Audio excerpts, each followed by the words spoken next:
Assalamu alaikum, everybody. Hope you are doing well. We have resumed this artist talk session after a while because we had an exam break. And for the artist talk session for year 2021, we have invited our first guest, who is Abdul Jabbar Gul, who is a visual artist, but I would say that his forte is sculpture. He graduated from NCA in 1996, and since then he has been exhibiting both nationally and internationally.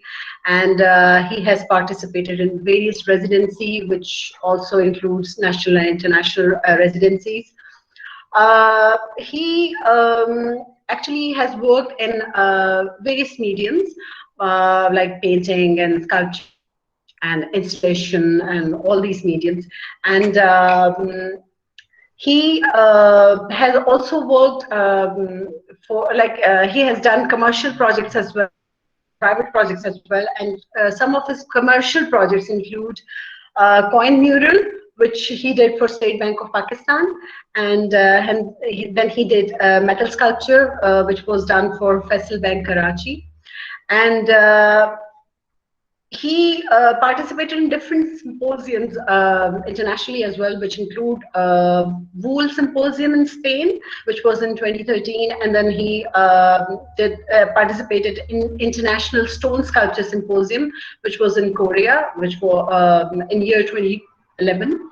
And he has also worked as a director for Studio 7 Art Gallery, both in Karachi and Dubai.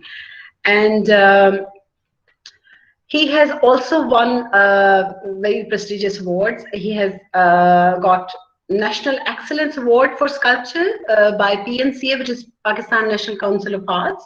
And then he was also awarded another award by Punjab Art Association for his services in the field of sculpture.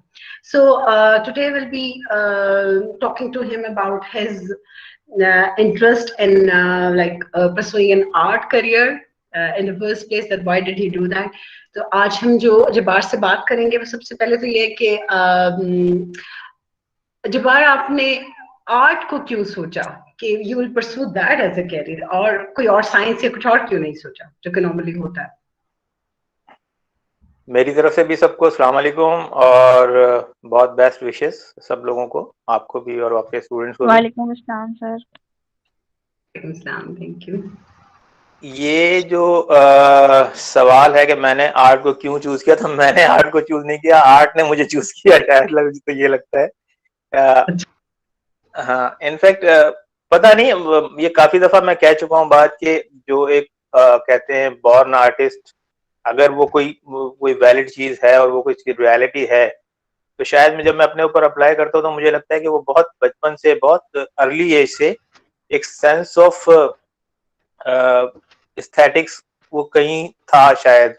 और उसका मतलब जो मैं याद करता हूँ तो वो मेरी जो स्कूल की बुक्स थी या स्कूल की जो कॉपीज थी, उन पे जो जिस तरह से बहुत अर्ली, यानी मैं क्लास 3rd 4th की या शायद उस दौर की मैं बात कर रहा हूँ कि मैं कलर मार्कर्स के साथ अपने वो हेडिंग बनाना और वो हैंड राइटिंग जितनी खूबसूरत करने की कोशिश करना है. बच्चा जितना जो है ना, क्लास 2nd 3rd का बच्चा क्या होगा, लेकिन वो एक काइंड ऑफ इंटरेस्ट था कि मेरी कॉपी या मेरा जो होमवर्क है या जो मेरा क्लास वर्क है वो अच्छा हो. तो मेरा अक्सर जो है वो स्कूल में, मैं एक government KG model middle school था, इंग्लिश मीडियम, और वो उसमें हमारी को एजुकेशन थी, बच्चियां भी थी वहां पे और हम भी थे. तो वो हमारी क्लास में हमारी मिस होती थी, वो क्लास में मेरी कॉपी अक्सर उठा के दिखाती थी कि ये देखें इसकी कॉपी, और ये किस तरह से जो है वो मेंटेन करता है और किस तरह से जो है वो करता है. तो उस स्टेज पे वो मुझे नहीं पता था कि मतलब वो क्या है वो एक, लेकिन उस एनकरेजमेंट ने शायद वो जो एप्रिसिएशन थी उस लेवल पर, उसने एक काइंड ऑफ एनकरेजमेंट दी. और ग्रेजुअली, जैसे आपको पता है, बच्चों ने रिसर्च भी की होगी, मेरा ताल्लुक मीर बुखार से है, इंटीरियर सिंध में एक शहर है छोटा, तो वहाँ वो एज सच आर्ट की कोई ना स्कूल थे आर्ट के, ना कोई गैलरीज, ना कुछ. तो वो एक सिनेमा होर्डिंग पेंटर्स होते हैं वहाँ पे, या जो कमर्शियल बोर्ड पेंटर्स होते हैं, वो एक सोर्स ऑफ इंस्पिरेशन बने. जब मैं क्लास 6 7 में था, यानी जब मैंने प्राइमरी कर लिया अपना, और जब मैं 6-7 में, तो वो स्कूल हमारे घर से दूर होता था काफी, तो मैं साइकिल पर अपने स्कूल जाता था, तो रास्ते में वो थी शॉप, तो उस पे मैं रुक के, क्योंकि वो जब वो बोर्ड लिखते थे तो वो बड़े बड़े लफ्ज और बहुत प्रॉपर और बहुत खूबसूरत लिखते थे, और मैं क्योंकि अपने स्कूल की कॉपीज में लिखता था, तो मैं कहता था कि ये मुझे कुछ वो एक कनेक्शन बन रहा था कि राइटिंग ये मतलब ऐसी है, तो मुझे भी ये अगर आ जाए या मुझे भी आनी चाहिए, तो वो आई थिंक एक एक kind of source of inspiration बनी। और फिर मैं उन बोर्ड प्रिंटर के पास गया, उन्होंने फिर मुझे आगे सैनमा होल्डिंग के पास, प्रिंटर के पास रिकमेंड कर दिया। वहां फिर सैनमा होल्डिंग से जो है वो सिलसिला शुरू हुआ। अच्छा, मेरा अब ये सारा बताने का कि मेरा बहुत कैलीग्राफी की साइड बहुत मेरा इंटरेस्ट था, मेरा यानी लिखने की तरफ। मेरा तस्वीरें और स्कल्पचर और पेंटिंग का तो वो खैर कोई वहम गुमान ही नहीं था। तो वो मैं बोर्ड भी जो लिखता था, तो मैं वो जो इन बच्चों को तो पता नहीं, पता है या नहीं, पहले सैनमास के बोर्ड लगते थे वो हर पोल पर, और उस पर कि ये फलानी फिल्म फलानी तारीख को लगेगी और इतने दिन चलेगी, वो वहाँ हैदराबाद कराची के पास हमारे सारे एरिया में होता था। तो मैं बेसिकली वो बोर्ड लिखता था, लेकिन वो लिखते लिखते, क्योंकि वहाँ बराबर में ही वो फिर वो फिगर्स भी बन रहे होते थे और वो पोर्ट्रेट्स फिल्म स्टार्स के और सारे कुछ, तो फिर स्लोली मैंने कहा चले इसमें भी जरा सा करके देखते हैं। तो वो फिर मुझे उस्ताद मेरे कहते थे इसको ड्राइंग करो, वो ग्राफ लगा के ड्राइंग होती थी वो बड़े बड़े स्केल पर। उस तरह से वो सिलसिला शुरू हुआ, और फिर ऐसा ऐसा वो अगेन वो एक अब ये भी मैं बहुत एक, हम आगे इस पे बात करेंगे कि जो मैं वहां पे वो काम कर रहा था तब भी लोग मुझे आर्टिस्ट कहते थे, ठीक है। अच्छा। और जब मैं फिर मैंने तस्वीरें बनाना शुरू कर दी तो भी मैं आर्टिस्ट था, फिर जब मैं एनसीए चला गया तो भी मैं आर्टिस्ट था, और फिर जब मैं स्कल्पचर करने लगा तो अब भी मैं I am known as an artist. तो ये जो वो आर्टिस्ट की डिफरेंट वेरिएशंस हैं, वो एक काइंड ऑफ ब्लेसिंग है कि वो सारा मैंने एक्सपीरियंस किया, और आर्टिस्ट को हर लेवल पर अंडरस्टैंड करने की कोशिश की और चीजों को देखने की और समझने की कोशिश की। आई अच्छा थिंक वो ये, सिलसिला, हाँ जुबारी, ये पूछना चाहती हूँ मैं कि एनसी का कैसे पता चला कि वो लाहौर में था? हाँ, वो यही हुआ, वो भी मैं उसी तरफ ही आ रहा था कि फिर जब मैं as a professional cinema board painter जब मैं काम कर रहा था, मैट्रिक में था शायद, या नाइन्थ क्लास से लेके फर्स्ट ईयर तक, तो वो स्टडीज भी साथ साथ चल रही थी। उसमें फिर नईम के साथ मेरी मुलाकात हुई। अब नईम के साथ भी हमारा मेरा रिलेशन बड़ा इंटरेस्टिंग है कि हमारी फैमिली एक रिलेशन थे। तो बचपन में जो मेरे ताया का घर था वो नईम के घर के बिल्कुल सामने था, तो हम जाते थे तो हम खेलते थे। फिर समहाउ हमारे ताया के साथ हमारी कोई वो अनबन हो गई फैमिली की, तो हमने जाना छोड़ दिया। तो वो फिर बीच में कोई बीच में कोई 10-12-15 साल का गैप आया। उसके बाद जब हम दोबारा मिले तो फिर वो पता चला कि अच्छा ये तो वही है जिसके साथ हम बचपन में खेलते थे, या ये मैं इस तरह से वो दोबारा एक बॉन्डिंग हुई। फिर मैंने और नईम ने, वो जमील आर्ट एक होता था वहां पे, हमारे उस्ताद होते थे, उनकी शॉप होती थी जमील आर्ट के नाम से, वहां हमने साथ काम किया काफी अरसे, मेरा ख्याल 2-2.5 साल। फिर नईम का एनसीए में एडमिशन हुआ, और फिर नईम मुझसे राब्ते में रहता था, मुझे बताता रहता था कि ये हो रहा है ये हो रहा है।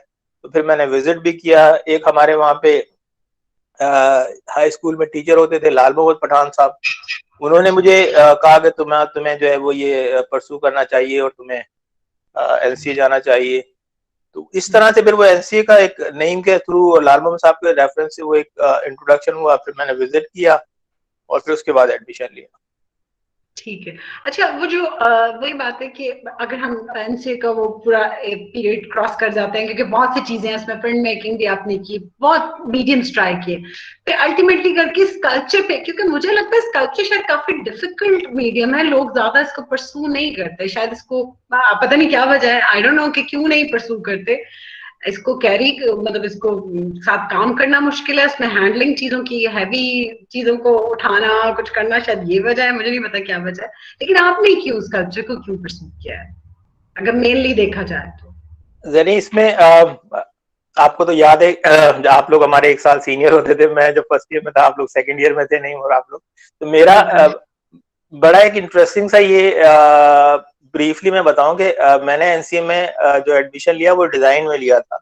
मैं अच्छा। डिजाइन डिपार्टमेंट का स्टूडेंट था, मतलब मेरा फर्स्ट ईयर सेकंड ईयर और थर्ड ईयर बट मेरा ज्यादा टाइम जो है वो फाइन आर्ट्स में गुजरता था और मेरे फाइन आर्ट्स के लोगों से ज्यादा दोस्ती थी। और मेरा काइंड ऑफ उस वक्त हुलिया कह लें, या जो मेरा एक आउटलुक था, और मेरे पास हर वक्त स्केच बुक होती थी और मैं हर वक्त बैठे बैठे स्केच कर, मतलब किसी को भी बिठा लिया, उसकी ड्राइंग शुरू कर दी। थर्ड ईयर की क्लास हो रही है और उसमें वो मॉडल बैठा हुआ है, तो ये सब लोग राशिद राना और अली रजा और इन लोगों की क्लास में मैं जाके दरवाजे के पीछे जाके बैठ के, और ये अपनी ड्राइंग कर रहे होते थे तो मैं अपनी स्केच बुक में ड्राइंग शुरू कर देता था। तो ये मुझे बड़े इनकरेज करते थे। तो इस तरह से वो एक kind of, although I was in design, but मेरा था वो और मुझे, मैंने कई दफा दूसरे इंटरव्यू में कहा, मुझे कोई दिन ऐसा नहीं गुजरता था कि कोई टीचर, कोई मेरा क्लास फेलो या कोई सीनियर या कोई मुझे एनसीए में हॉस्टल में ये ना कहता हो कि यार तुम्हें फाइन आर्ट में होना चाहिए।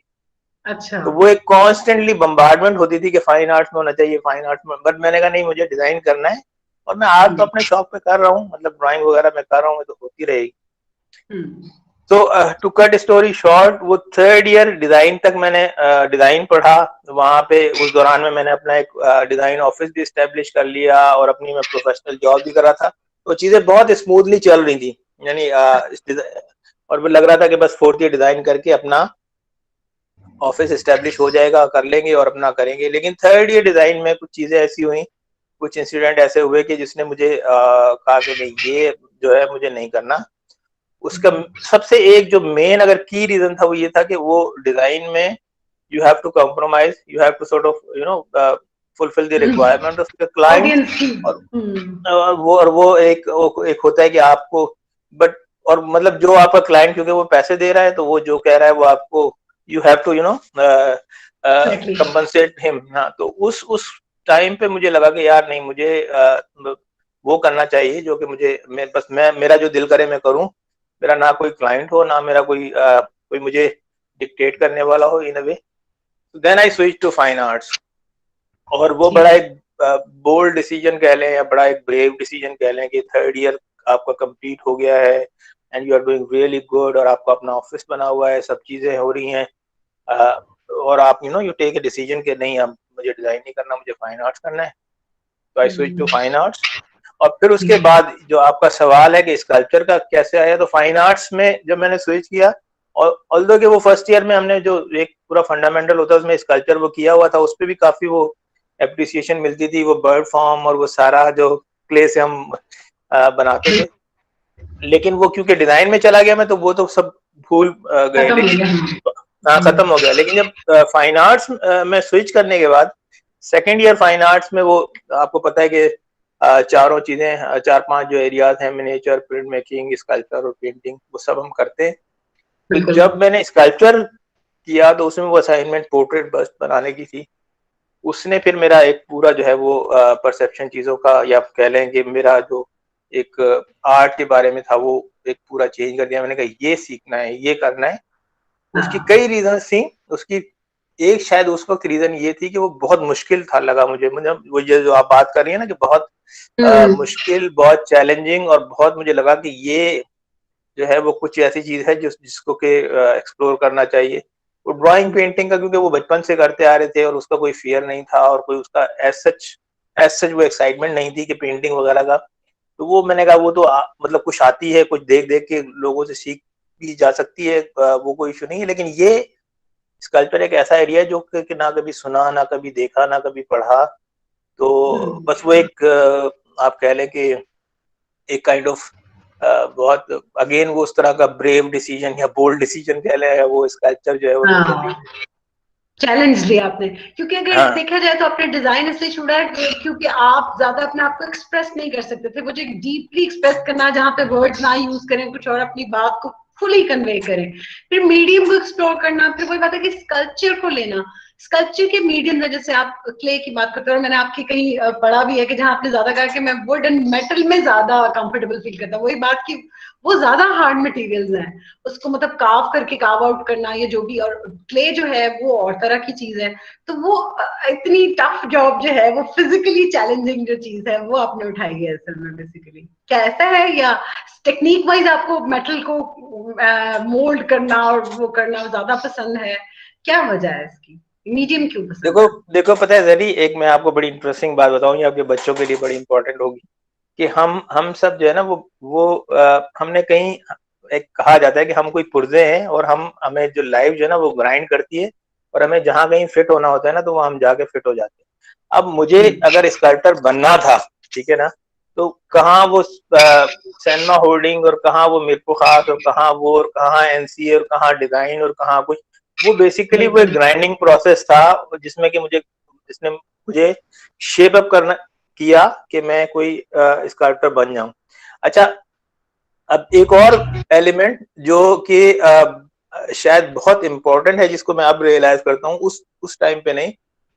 स्कल्पचर मेजर तो ले लिया, लेकिन अब स्कल्पचर का कुछ नहीं पता कि क्या होता है या क्या नहीं होता है या इसमें क्या करना है, यानी वो चैलेंजिंग लगा, फैसिनेटिंग लगा, वो हो गया।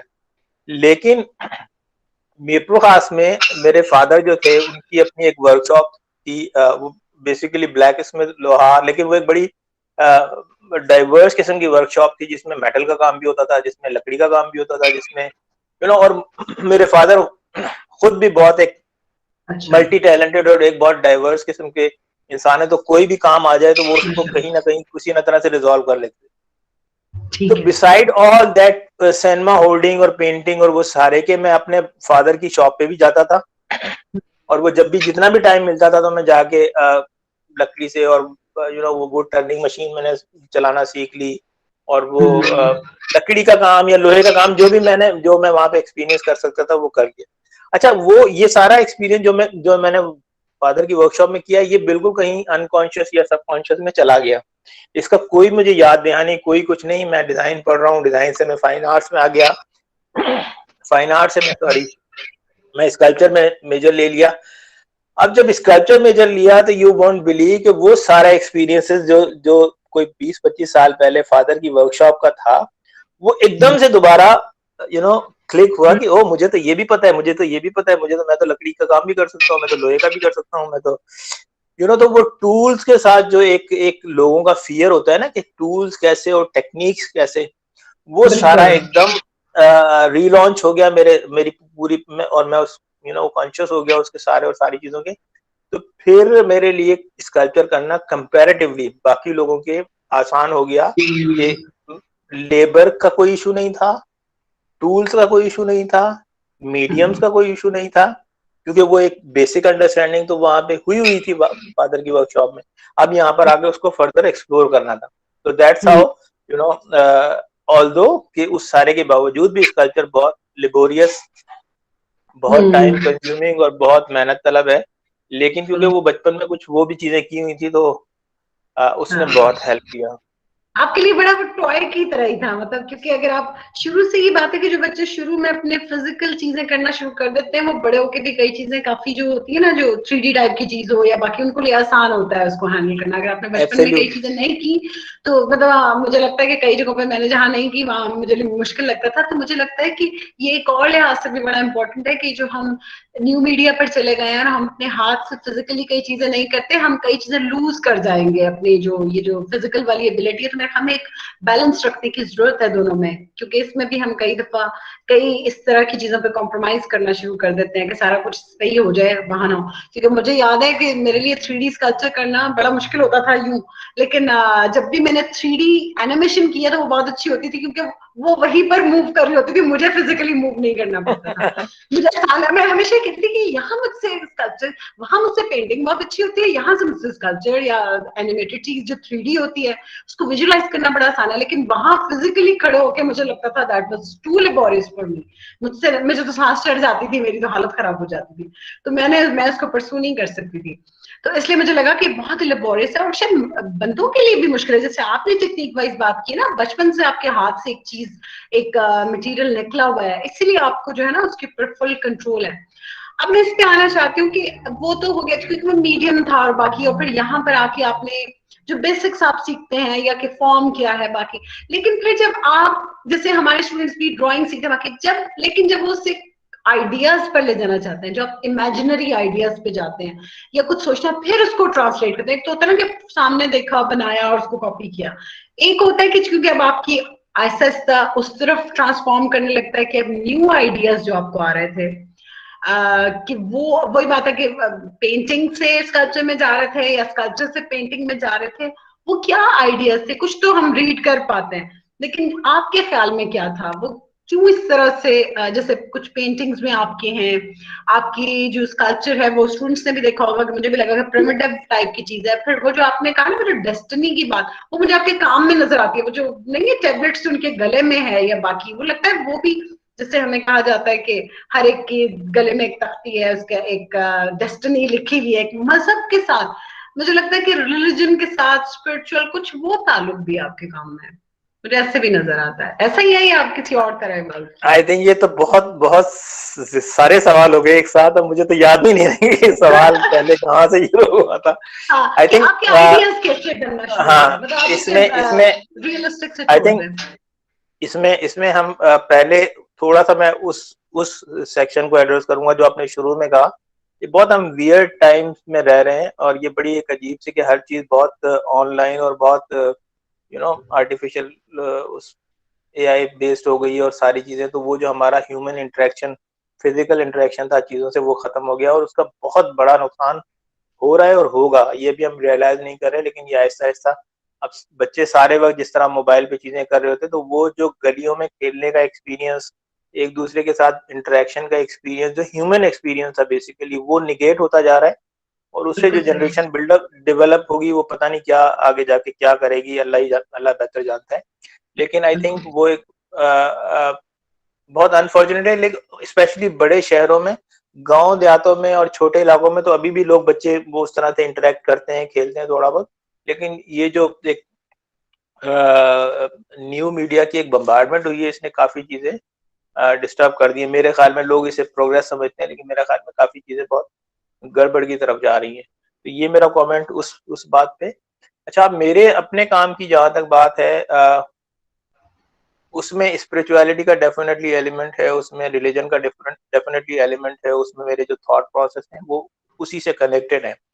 uh, मेरा ये पर्सनल एक ख्याल है और मेरा ये बिलीव है कि हम सब साइमल्टेनियसली दो तरह की दुनियाओं में रहते हैं। एक ये फिजिकल वर्ल्ड है और एक स्पिरिचुअल वर्ल्ड है। तो फिजिकल वर्ल्ड में की हैपनिंग जो कुछ हो रही है, उसको आप अपने सेंसेस से, 5 सेंसेस से जो है वो एक्सपीरियंस करते हो, और फिर उस पर जो भी कमेंट होता है एज एन आर्टिस्ट वो आप देते हो। लेकिन जो इनर एक्सपीरियंसेस हैं और या जो स्पिरिचुअल एक्सपीरियंसेस हैं, वो बहुत उसमें आंखें बंद होती हैं, उसमें बात नहीं होती, उसमें सेंसेस का कोई इस्तेमाल नहीं होता। वो दिल और रूह की एक एक एक कहानी होती है।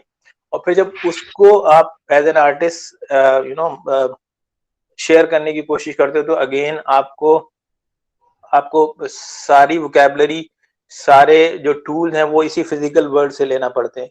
तो अगर मुझे मिसाल के तौर पर मैंने अपने थॉट्स को दिखाना है, तो मैं कैसे दिखाऊंगा आर्ट में? तो वो फिर एक विंग थॉट का कॉन्सेप्ट डेवलप हुआ। अच्छा, काम इवॉल्व कैसे होता है इसमें, मैं कई दफा मैंने कहा है कि मुझे ये लगता है कि 3 स्टेजेस बहुत इंपॉर्टेंट होते हैं हर आर्टिस्ट की जिंदगी में। एक उसका स्टूडेंट लाइफ का टाइम, जिसमें वो बेसिक टेक्निकलिटीज और वो इक्विप्ड होता है, वो लर्न करता है हाउ टू मेक थिंग्स। ठीक है, वो एक उसमें एक सर्टेन स्किल का लेवल डेवलप होता है, और उसमें थॉट का लेवल भी डेवलप होता है। बट जो सेकंड स्टेज है, उसमें उसका कॉन्सेप्चुअल साइड है, उसमें अपनी पर्सनल वोकैबुलरी डेवलप करने की एक एक स्ट्रगल होती है कि अच्छा चलो, मैंने सामने बिठा के मॉडल तो मैंने बना लिया, या सामने बिठा के मैंने स्कल्पचर तो बना लिया, जिसको हम एकेडमिक काम कहते हैं, वो तो बना लिया। लेकिन अब उसमें उसमें कंटेंट क्या है, उसमें आप मतलब मैं कहना क्या चाहता हूँ या मैं कहना क्या चाहती हूँ, वो इम्पोर्टेंट हो जाता है। तो वो स्ट्रगल का पीरियड जो वोकैबुलरी डेवलप करने का है, और जब डेवलप हो जाती है, वो रहता कॉन्स्टेंटली सारी जिंदगी है, वो सारी जिंदगी आपकी वोकैबुलरी डेवलप होती रहती है। तो अब जब मेरे काम को भी आप देखोगे, तो उसमें वो एकेडमिक और रियलिस्टिक बहुत एक सर्टेन लेवल तक का किया।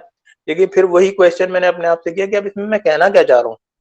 तो वो जब कहना क्या चाह रहा हूँ, तो वो ऑब्वियसली जो मेरी पर्सनैलिटी है, जो मेरे थॉट्स हैं, जो मेरी यू नो जिस भी स्कूल ऑफ थॉट को मैं बिलोंग करता हूँ, जिस भी चीजों को, तो उसमें रिलीजन, स्पिरिचुअलिटी, ये सारी चीजें बहुत इंपॉर्टेंट है।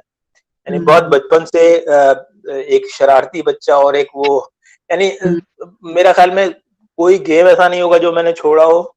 क्रिकेट, फुटबॉल, हॉकी, हर हर गेम मैंने खेला, और वो जो ट्रेडिशनल जो पतंगे और जो मार्बल्स और वो सारे गेम, उन सारों के बावजूद, यानी अपने बचपन को एक बच्चे की हैसियत से एंजॉय करने के बावजूद भी कुछ चीजें ऐसी थी जो बहुत अर्ली स्टेज पर पढ़ने का, समझने का मौका मिला।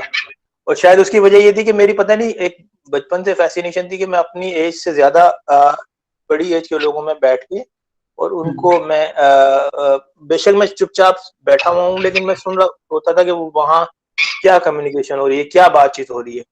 तो उसमें कुछ ऐसी गैदरिंग्स का मैं बैठने का मौका मिला, कुछ कि मैं, मेरी उम्र अगर 10 साल है तो मैं 30-35 साल या 40 साल के लोगों के दरम्यान में बैठा हूँ, तो वो जो बातें कर रहे हैं उनको मैं सुन रहा हूँ, कुछ समझ आ रही है, कुछ नहीं आ रही, लेकिन उसको मैं एब्जॉर्ब करने की कोशिश कर रहा हूँ। तो उसी से आई थिंक वो एक पर्सनैलिटी डेवलप हुई। कुछ चीजें आपके डीएनए में होती हैं, आपके पेरेंट्स की तरफ से आपको मिलती है, कुछ आपको आपका जो भी एक सर्कल होता है, जो सोसाइटी होती है, वो आपको देती है। तो उसी तरह से एक पर्सनैलिटी डेवलप होती है, चाहे वो आर्टिस्ट हो, नॉन आर्टिस्ट हो, कोई भी हो। क्योंकि मैं आर्टिस्ट हूँ तो वो या मेरा एक एक्सप्रेशन का मीडियम जो है वो आर्ट है, तो उसमें वो सारी चीजें नजर आती हैं। तो मेरे काम में एक सर्टेन रियलिस्टिक फेज नजर आएगा, उसके बाद फिर वो एक ग्रेजुअल ट्रांसफॉर्मेशन का है जिसमें ऑर्डिनरी सोल्स की एक सीरीज है। अब ये सारी सीरीज को इंटेंशनली मैंने बहुत सोच के प्लान करके मैंने नहीं डेवलप की, ये ग्रेजुअली होता गया। यानी जैसे जैसे मेरी पर्सनैलिटी ग्रो करती गई, मेरे थॉट्स इवॉल्व होते गए, ऐसे ऐसे काम ट्रांसफॉर्म होता गया। तो अब इस स्टेज पे अगर मैं विंग थॉट की बात कर रहा हूँ तो मुझे नहीं पता कि आइंदा 2-4 साल या 10 साल के बाद में क्या कर रहा हूँ, क्योंकि अगर कुछ चीजें ट्रांसफॉर्म होती हैं मेरी पर्सनैलिटी में तो वो ऑब्वियसली काम में भी नजर आएंगी। बिल्कुल। आपने जो वो कल्चर की बात की ना कि जिस सेटिंग में आप बैठते हो, बाकी तो आपके ओवरऑल कॉम में ना एक ओवरऑल एक सोसाइटी में जो ह्यूमिलिटी होती है, मतलब एक जो आपकी बॉन्डिंग जो जिस में जहाँ पे आप ग्रो अप किए हैं, लगता है कि वहां से भी वो है, एक होता है ना, क्योंकि आजकल के जमाने में ये चीजें जरा कम हो गई हैं, बहुत सबमिशन के साथ बड़े आराम से दूसरे के साथ कम्युनिकेट करना, बात सुनना, बाकी वो बहुत ज्यादा आपके काम में नजर आता है कि मतलब उस तरह से कनेक्टेड, एक सोसाइटी कनेक्टेड का जो होता है ना। और मतलब मैं किसी और का काम, कई आर्टिस्ट का काम देखती हूँ तो उसमें और तरह की चीजें जैसे प्राइड या कुछ और चीजें होती है, आपकी में ना ओवरऑल ह्यूमिलिटी नजर आती है कि डाउन टू अर्थ होना, लोगों के साथ जो है ना सुनना, या एक क्या कहना चाहिए, जैसे बड़ों की शफकत या छोटों का बड़ों के लिए अदब, ये वाली चीज बहुत नजर आती है आपके काम के अंदर, तो शायद यार सोसाइटी नहीं, देखो ना, मतलब असल में वेरी बहुत बहुत चीजें बहुत गड़बड़ हो गई हैं, मतलब बहुत अजीब तरह से हो गई हैं। ये टाइम बहुत वियर्ड है जिसमें हम लोग रह रहे हैं कि अब अगर कोई हम्बल है तो उसको बेवकूफ समझा जाता है, बिल्कुल कोई ऐसे मतलब ही। कोई वो उस तरह की चीजें। और मतलब फेम, वो मैं अक्सर लिखता भी रहता हूँ, आप भी पढ़ते हो कि फेम का और रिस्पेक्ट का फर्क मिट गया है वैसे ही कि इंस्टेंट हर हर एक को बहुत इंस्टेंट चीजें चाहिए, किसी के पास इतना टाइम नहीं है कि वो सालों किसी के पास बैठे, किसी के साथ सीखे। जो एक हमारा ट्रेडिशन होता था उस्तादी शागिर्दी का कि वो 10-10 साल सिर्फ जूतियां सीधी कर रहे हैं और झाड़ू दे रहे हैं और वो सारा कुछ। और अगर आप बिल्कुल सूफिया को पढ़ें और तसव्वुफ की तरफ जाएं तो वो अपने बच्चों को जो भी उनके आते थे उनको किस तरह से वो ट्रेन करते थे, किस तरह से उनको पहले उनकी ईगो खत्म करते थे, या किस तरह से पहले उनको वो जो है वो उस जमीन से जोड़ते थे कि मतलब प्राइड यार किस मैं मतलब मैं सवाल पूछता हूँ जो भी असल में देखो, एक होता है एक कॉम्प्लेक्स, एक लफ्ज है ना। अब वो एग्जैक्टली। चाहे वो इंफीरियरिटी कॉम्प्लेक्स हो, चाहे वो सुपीरियरिटी कॉम्प्लेक्स हो, वो होता कॉम्प्लेक्स ही है। बिल्कुल अगर ऐसे ही। मैं अगर अपने आप को बहुत कोई बड़ा वो चीज समझ रहा हूँ तो भी मैं कॉम्प्लेक्स का शिकार हूँ, और अगर मैं बिल्कुल अपने आप को बहुत कोई घटिया या कमतर समझ रहा हूँ तो भी मैं कॉम्प्लेक्स का शिकार। तो बेसिकली सेन रहना और अपनी वर्थ का भी पता होना और फिर साथ साथ हम्बल भी रहना, और उस जो भी वर्थ आपको ब्लेसिंग के तौर पे मिली है उसको एक्नॉलेज करना, और बिल्कुल। उस ताकत को ओन करना कि जी ये ब्लेसिंग मुझे कहीं से आई है। और मैं तो बड़ी मैंने इंटरेस्टिंग बात शायद एक दफा कही थी कि अगर कोई मेरे आर्ट को या मेरे स्कल्पचर को या पेंटिंग को अप्रिशिएट करता है तो उस पेंटिंग या स्कल्पचर को तो कुछ भी नहीं होता, वो तो मैं खुश होता हूँ ना जो जिसने वो बनाया है। तो मुझे ये बिल्कुल लगता है कि अगर कोई मेरी तारीफ करेगा तो शायद मुझे कोई इतना ना हो, जिसने मुझे बनाया है वो खुश होता होगा कि देखें जी मेरी क्रिएशन की तारीफ हो रही है। तो ये एक बिल्कुल। सिलसिला चलता है। अब ये सारी बातें पता नहीं लोग करते हैं नहीं करते, सीखते हैं नहीं सीखते, समझने की कोशिश करते हैं या नहीं करते, बट मेरा जो पार्ट है वो मैं प्ले करने की कोशिश कर रहा हूँ। कि वही बात है ना कि वो जो आपका वैल्यू सिस्टम है उसको आप कैरी ऑन कर रहे हो। वो ये नहीं कि मतलब अगर यूं देखा जाए कि जैसे मेटल के अंदर अगर फ्लाइट वाली चीज जो देखें, जिसमें ह्यूमन जो है आप दिखा रहे हैं वो एंजल की तरह, तो वो एक फ्लाइट की तरह आप उसको देख सकते हैं। जैसे आप कहीं जमीन से ऊपर की तरफ उड़ते हैं या मतलब हाइट लेते हैं बाकी, लेकिन फिर भी उसके अंदर ना वो जो स्पिरिचुअलिटी में मैंने कहा ना, मुझे एंजलिक टाइप की चीज है ना उसमें, एंजल्स वाली एक मतलब सबमिशन है उसमें, फिर भी एक बड़ी और उसमें ना कुछ मिस्ट्री भी है। मतलब मुझे ऐसा लगता है जैसे कोई आपको विस्पर कर जाता है ना कुछ, या कुछ आपको बता जाता है, या कुछ जैसे कहीं से आपको कुछ उड़ता वाला, तो मुझे बड़ी अभी उसमें मतलब उसमें भी वो नहीं है कि मतलब पता नहीं हमने क्या अचीव कर लिया, वो नहीं है, उसमें भी सबमिशन है। तो वो मेटल की फॉर्म में, जबकि आप मेटल को ऐसे देखते हैं जैसे इंडस्ट्रियल वर्ल्ड को या कमर्शियल वर्ल्ड को देखते हैं, और देखते हैं कि उसका अपना एक इम्पैक्ट होता है लोगों के ऊपर, लेकिन आपके काम में उसमें भी आप जो है ना वो एक हम्बलनेस, मतलब वो चीज नजर आती है। तो वो मुझे बड़ी स्ट्रॉन्ग एलिमेंट लगता है कि आप उसको कैरी कर रहे हो, वो आपकी ट्रेनिंग में है या जैसे भी है। और अगर इस जमाने में आप वही बात है जैसे न्यू मीडिया टेक्नोलॉजी के दौर में आपको पता चल रहा है कि एक चीज है तो आप उसका बैलेंस रखने की कोशिश करें, या आप मीडियम के थ्रू भी अपनी बात को जो है ना अपने वैल्यू सिस्टम दिखा रहे हैं, वो तो बहुत क्लियर है उसके बीच में। आई थिंक अगर आप कोई भी आर्टिस्ट पूरी अपनी सिंसियरिटी से और ऑनेस्टी से कोई काम करता है तो वो उसकी पर्सनैलिटी का रिफ्लेक्शन ही होता है। और बिल्कुल इवन अगर मैं आपको बड़ी एक इंटरेस्टिंग बात बताऊं कि अगर कोई आर्टिस्ट अगर अपने काम में झूठ भी बोलता है तो वो भी नजर आता है कि ये झूठ बोल रहा है, ठीक है सही ना। बात है। तो वो ऐसे ही है। वो मतलब तो वो एक है शायद, आई थिंक कतील शिफाई का शेर है कि मैंने देखा है जहां मेरी जुबान डोलती है शायरी सच बोलती है। तो अगर हाँ। आप कहीं कुछ करने की कोशिश करें, मीडियम्स का और मटेरियल्स का वो अपनी चॉइस पर होता है। मतलब अब क्योंकि मैं स्कल्प्टर हूँ और मेरे पास एक एक काइंड ऑफ वो कंफर्ट है कि मैं मेटल्स के साथ या वुड के साथ या और नए मीडिया के साथ मैं कंफर्टेबल हूँ तो मैं कर रहा हूँ। लेकिन ये जरूरी नहीं, अगर कोई मतलब जब क्ले में काम करने का है तो वो एक अलग पूरा उसका प्रोसेस है। स्कल्पचर का जो बेसिक प्रॉब्लम है ना, वो यही है जो हमने शुरू में बात की थी कि ये बहुत लेबोरियस है, बहुत टाइम कंज्यूमिंग है और इसमें रिजल्ट बहुत क्विकली नहीं मिलते। यानी और हर प्रोसेस के हर स्टेज पर आपको बड़ा जो है ना वो कॉन्शियस रहना पड़ता है कि जरा सी गलती की, मिसाल के तौर पे क्ले में आपने बना लिया है, बहुत अच्छी पूरी फॉर्म डेवलप कर ली है, मोल्ड करते वक्त सिर्फ आपने प्लास्टर चेक नहीं किया कि वो सही था या नहीं था, और आपने बना के मोल्ड बनाना शुरू कर दिया तो वो आपकी पता चला कि मोल्ड ट्राई नहीं हुआ और वो आपकी सारी मेहनत जाया हो गई। तो मोल्ड के स्टेज कास्टिंग करते वक्त अगर मिसाल है आप किसी भी मीडियम में कास्टिंग कर रहे हैं और उसको आपने चेक नहीं किया, और सम टाइम इवन आप चेक भी कर लेते हो उसके बावजूद भी कोई ऐसा मिसहैप हो जाता है कि वो चीज, तो उसके उसके कंपैरेटिवली बाकी जो आर्ट की मीडियम्स हैं वो कंपैरेटिवली बहुत आसान है कि आपने इजीली या कैनवस लगाया और ब्रश और पेंट ली और शुरू हो गए, या ड्राइंग चार मतलब ली। तो आई थिंक वो हेजिटेट लोग स्कल्पचर की तरफ आने की एक तो ये वजह, फिर दूसरा ये कि वो इतना पेशेंस लोगों में रहा नहीं।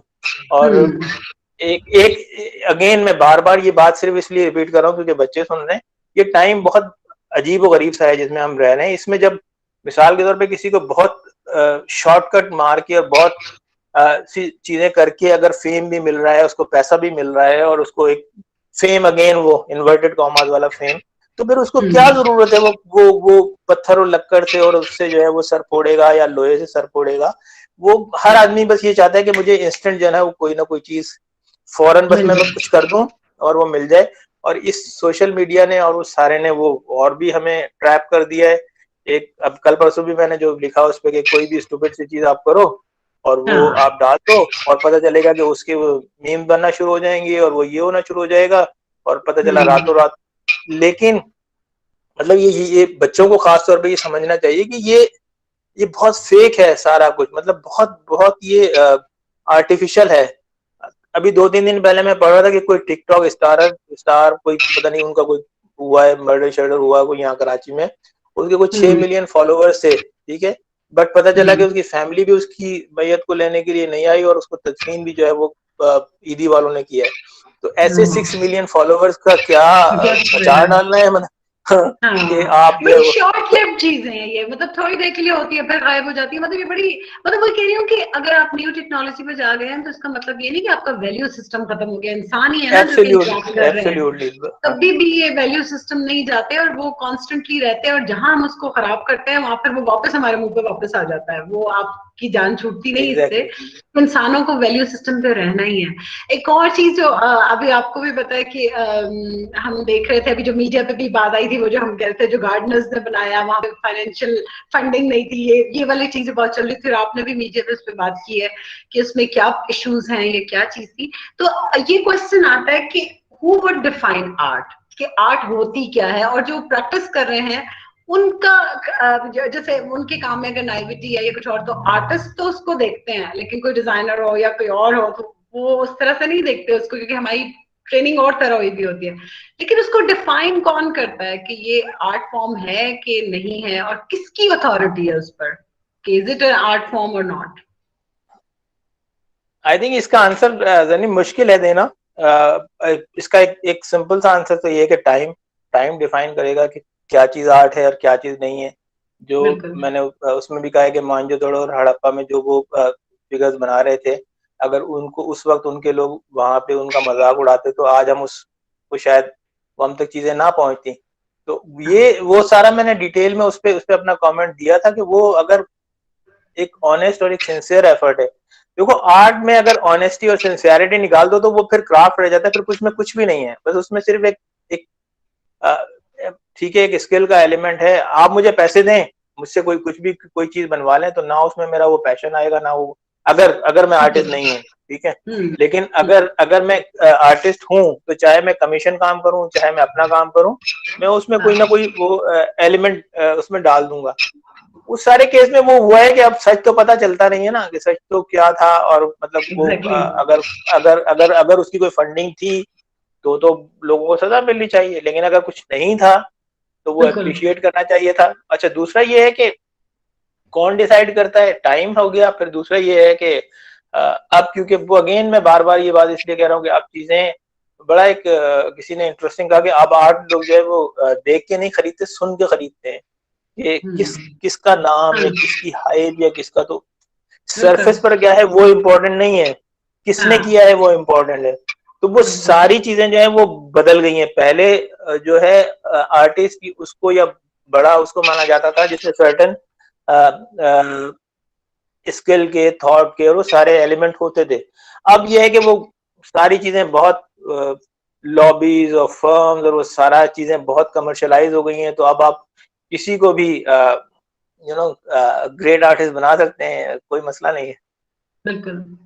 मेरे ख्याल में इसमें कॉन्टेक्स्ट भी आता है कि जैसे अगर मालियो ने किया तो आप उसके कॉन्टेक्स्ट में देखेंगे, ठीक है वहां अवेलेबिलिटी ऑफ फंड्स नहीं थी, रिसोर्सेज लैक कर रहे थे, उस कंडीशन के अंदर किसी ने कुछ किया, लेकिन उसमें वही बात है कि इमोशन और पैशनेट थे वो, मतलब इमोशनल थे उसके बारे में, वो काउंट करता है। उस काम में सारी चीजें इमोशंस पर है, वो उस पैशन पर है जो वो उसको ट्रिब्यूट पेश कर रहे हैं। तो आप उसको उस तरह से अगर देखें तो मतलब ये कि उसके कॉन्टेक्स्ट में देखना भी जरूरी है कि आर्ट जो हुई है प्रैक्टिस वो कहाँ हुई है, ये भी तो देखना जरूरी है बीच में। कॉन्टेक्स्ट ही तो इम्पोर्टेंट है। अच्छा दूसरा ये है कि अगर, क्योंकि वही मैं कह रहा हूँ ना कि अगर सच ये है कि उन्होंने अपने फॉर देयर लव एंड उसको ट्रिब्यूट अल्लामा इकबाल को दिया है और वो सिंसियरिटी से दिया है, तो फिर तो वो सल्यूट के काबिल है ना, फिर तो इसमें कोई दो राय नहीं है। फिर उसमें स्किल का क्या एलिमेंट था, वो शक्ल मिल रही थी या नहीं मिल रही थी, वो इररेलेवेंट हो जाता है। हाँ जो प्रीस्ट किंग की जो शक्ल बनाई हुई है, क्या वो प्रीस्ट किंग ऐसा होगा? नहीं होगा ना, मतलब वो तो, लेकिन आज हम उसे म्यूजियम में रखे हुए, उसे ऑन किए हुए, हम उसे सारा उसको वो करते हैं।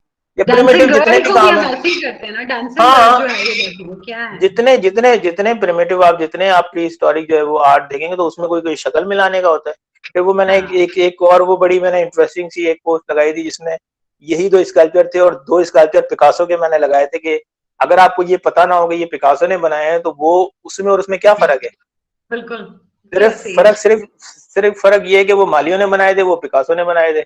अब क्योंकि वही जो मैं बात कर रहा हूँ कि अब आर्ट वो नहीं है कि क्या बना हुआ है, अब आर्ट ये कि किसने बनाया है, वो इम्पोर्टेंट हो गया। हाँ, और वो पार्ट ऑफ लाइफ है ना, तो लाइफ के अंदर जो वाकयात हो रहे हैं या जो सर्कमस्टेंसेस हैं उसके मुताबिक भी आपको देखना है कि वो क्या हो रहा है। तो इसका मतलब इस तरह की आर्ट फॉर्म को आप अगर बिल्कुल डिनाई कर देंगे, साइड पे ले जाएंगे, तो आपने बिल्कुल सही बात की थी, तो लोग डिस्करेज होंगे, और जो करने वाले किसी तरीके से आप उसको भी डिस्करेज कर रहे हैं। आप कोई भी, मैं ये कह रहा हूँ ना कि अगर ये सब कुछ सच है, जो कुछ भी बताया जा रहा है कि वो मालियों ने बनाया और बगैर फंड के बनाया, आज के बाद तो कोई भी हिम्मत नहीं करेगा कि भाई करेगा, वो हाँ। कोई वो बनाने की कोशिश करेंगे भी तो वो उनको वही फियर होगा कि ये हमसे पता नहीं कैसा बने, और पता चले इस हाँ, पे हमें बहुत उल्टा रिएक्शन मिल जाए, तो वो तो सारा आपने ब्लॉक कर दिया ना एक साइड।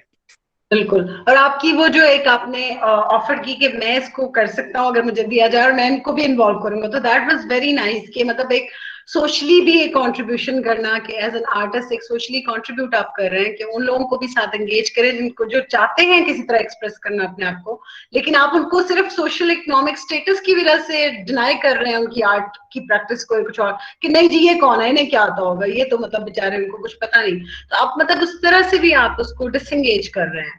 तो आप अगर एंगेज करते हैं तो ये एक कंट्रीब्यूशन है towards society in terms of form, मतलब आर्ट फॉर्म में भी या कुछ, तो मुझे लगता है कि जरूरी है ये भी अप्रोच होना। देखो उसमें उसमें उसमें दोनों तीनों तीन चार ऑप्शन मैंने उसमें चीजों में डिस्कस किए थे कि एक तो ये कि पहली बात है कि वो तोड़ना ही नहीं चाहिए था, उसके बिल्कुल, बराबर में कोई आप प्रोफेशन से बनवा लेते कोई साइड पे दूसरी जगह पे, तो बहुत दोनों को अच्छा ऑन है। करते।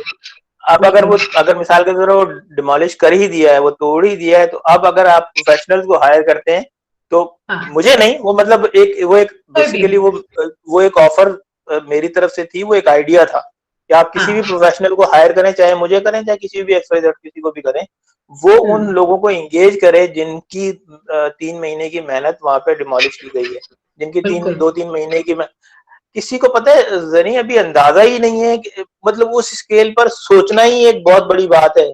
बिल्कुल, मैं अगेन वो कह रहा हूँ कि अगर ये सच है कि वो गार्डनर्स ने बनाया था, तो उस स्केल पर मतलब मेरे जैसे प्रोफेशनल के लिए जिसको 30 साल का एक्सपीरियंस है, वो भी 10 दफा सोचेगा कि उस स्केल पे मैंने काम करना है।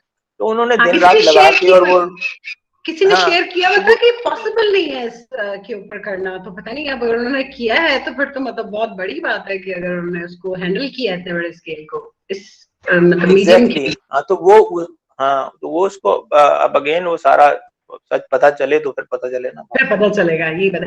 अच्छा, जब आप स्टूडेंट से मैं पूछती हूँ अगर वो क्वेश्चन करना चाहते हैं, वरना तो अगर आप हमें स्टूडियो का अगर आप थोड़ा सा दिखाना चाहें, आपका जो स्कल्पचर आपके लिए इजी है मूव करके दिखाना, या हाँ हाँ नहीं, कोई मसला नहीं, कोई मसला नहीं, हाँ, अब अगर सर से स्टूडेंट हम देखें उनका जो जहाँ स्टूडियो है जहाँ वो काम करते हैं उसको हम थोड़ा सा देख लेते हैं, आई या आप थिंक क्वेश्चन करना ये चाहते हैं। हाँ इस का बेनिफिट स्टूडेंट उठाएं, अगर इनके जहन में कोई भी सवाल है किसी हाँ, भी तरह का, तो वो प्लीज जरूर हाँ, पूछें। हाँ बेटा, कोई और क्वेश्चन बिल्कुल पूछना चाहते हैं जो सर का एक काम आपने देखा है कुछ भी, या अभी जो हमने डिस्कशन किया उसमें कुछ अपना ऐड करना चाहते हैं, सर से कुछ पूछना चाहते हैं तो पूछे।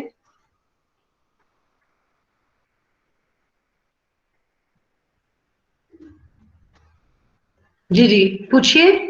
अस्सलाम वालेकुम सर। वालेकुम सलाम। सर बेसिकली मेरा फर्स्ट क्वेश्चन आपसे ये है, आपने जैसे बताया कि आपके फादर की वर्कशॉप थी, आपने आपके फ्रेंड ने भी आपको कहा कि आपको फाइन आर्ट्स में जाना चाहिए, बहुत सी ऐसी अपॉर्चुनिटी आपको मिली जहाँ से आपको लगा कि मुझे फाइन आर्ट्स की तरफ जाना चाहिए क्योंकि मेरा स्किल्स वहाँ पे डेवलप हो। बट बेसिकली अगर हम अपने आप को देखिए, मतलब हम अपनी जिस सोसाइटी या जिस जिस जगह पे देखें, वहां पर इतना आराम से हमें इतनी सपोर्ट, या फिर सपोर्ट कह सकते हैं, या फिर ये कह सकते हैं कि हमें कोई इतना गाइड नहीं करता कि हमारा स्केल किस में स्ट्रांग है। हम बेसिकली अगर अपनी एक डिग्री भी हासिल कर ले, कंप्लीट कर ले, बैचलर्स कर ले, तो फाइनल ईयर में आके हमें पता चलता है कि हम उस स्किल्स में तो है ही नहीं, हमने तो यहाँ पे एक वैसे यहाँ पे आके किया है, अपना बैचलर्स कंप्लीट किया। सो मेरा क्वेश्चन ये है कि हमें किस अपनी सेल्फ को, मतलब अपने सेल्फ, अपने आप को कैसे डिस्कवर करें कि हमारी ये फील्ड जिसमें हम जा रहे हैं, जैसे ग्राफिक्स होगी, या वो हमारे लिए बेहतर है, या फिर हमें कोई और अपनी फील्ड्स को डिस्कवर करना चाहिए। बहुत अच्छा सवाल है। आई थिंक इसके 2-3 एस्पेक्ट हैं जिसको देखना और समझना जरूरी है। मेरे केस में अगर वो लोग मुझे कह रहे थे तो उसमें ऑब्वियसली मेरी कोई इंक्लिनेशन देखी होगी उन्होंने, मेरा कोई पोटेंशियल देखा होगा या जिस तरह का मेरा था वो देखा होगा, तो उन्होंने कहा। और मतलब जो मेरा स्विच करने का था वो शायद अगर उस एक्सटर्नल फोर्स की वजह से होता ना तो मैं बहुत पहले स्विच कर जाता।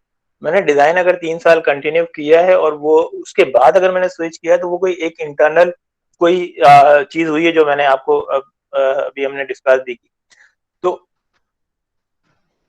2-3 मतलब ये चीजें होती हैं कि अगर अगर आप किसी फील्ड में हैं और उस वो आपका इंटरेस्ट आपको किसी स्टेज पे लगता है नहीं है, तो बेहतर तो ये है कि आप उसको उसको ना परस्यू करें, उसको स्विच करें। और अगर मिसाल के तौर पे आप उसमें आ ही गए हैं तो फिर उसमें एक्सेल करने की कोशिश करें।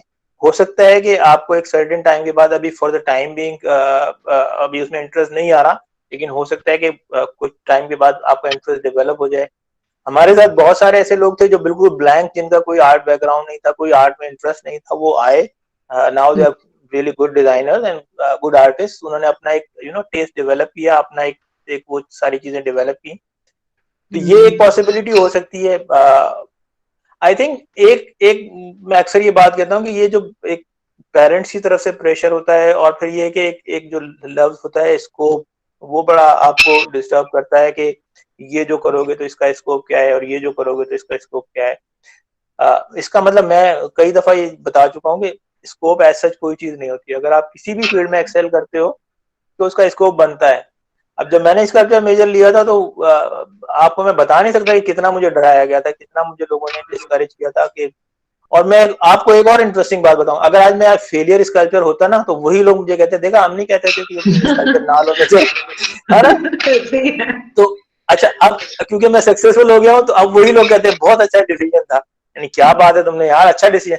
मैं डिजाइन स्विच करके फाइन आर्ट में आया और मैं रुल जाता और मैं कहीं डिसअपियर हो जाता तो लोग जो भी मुझे जानते वो कहते कि यार तुमने बहुत गलत किया, तुम्हें बिल्कुल नहीं स्विच करना चाहिए था, अच्छा भला ऑफिस तुम्हारा चल रहा था।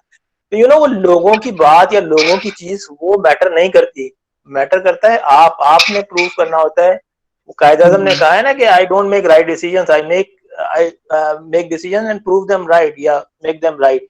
तो बड़ी एक इंटरेस्टिंग बात है कि आप जो डिसीजन लो उसको फिर आपने प्रूव करना है। वो जो भी लोगों की फीडबैक हो या पेरेंट्स का प्रेशर हो या कुछ भी हो, एक चीज आपने डिसीजन ले लिया, एक चीज में आप आ गए, अब ये आपने प्रूव करना है कि वो जो कुछ भी आप कर रहे हो वो सही था या गलत था। उसमें अगर आप एक्सेल कर गए, वही सेम लोग कहेंगे कि बहुत जबरदस्त डिसीजन था। अगर आप उसमें फेल हो गए तो वही लोग कहेंगे कि देखो हमने नहीं कहा था कि तुम ये ना करो। It all depends. तो सारा रिलेटिव है और उसमें अपनी सुने, अपने पेरेंट्स को कन्विंस करने की कोशिश करें, आप पेरेंट्स को मतलब समझाएं कि मेरा ये नहीं है इसमें इंटरेस्ट। और अगर वो फोर्स करते हैं या उनकी अपनी एक एक्सपीरियंस है और उस बेस पे वो आपको कहते हैं, तो फिर जिसमें आप हैं उसमें इंटरेस्ट डेवलप करने की कोशिश करें। और कोई क्वेश्चन करना चाहता है या कोई सर की कोई पेंटिंग या काम से रिलेटेड कुछ पूछना चाहता है तो वो शेयर कर सकता है। मैं एक्चुअली वन हैंड रेस किया हुआ था, मैंने यही वाली बात करनी थी कि मतलब अब जो भी आर्ट वर्क हो, मतलब जैसे अभी आप लोग बात कर रहे थे स्कल्पचर का, लोगों को ये लर्न करने की ज्यादा जरूरत है कि वो अपने आर्ट वर्क को एक्सेप्ट करें, मतलब ओन करना शुरू करें। जैसे वो एक फाउंटेन वाला हम लोग ने जो पढ़ा था, मार्सेल डुकमैन का जो था, तो उसने मतलब हाँ, तो उसने मतलब इस तरह की एक बहुत ही कंट्रोवर्शियल सी चीज लाके रखी थी, लेकिन उसने उसको ओन किया था वहां पे। तो वो फिर क्या हुआ, उस टाइम पे चलो इतना नहीं एक्सेप्ट हुआ, लेकिन लेटर ऑन उसी चीज को लेके अवंटगार्ड मूवमेंट के थ्रू मॉडर्न आर्ट को एक्सेप्ट किया गया था, चली थी मतलब उसके थ्रू।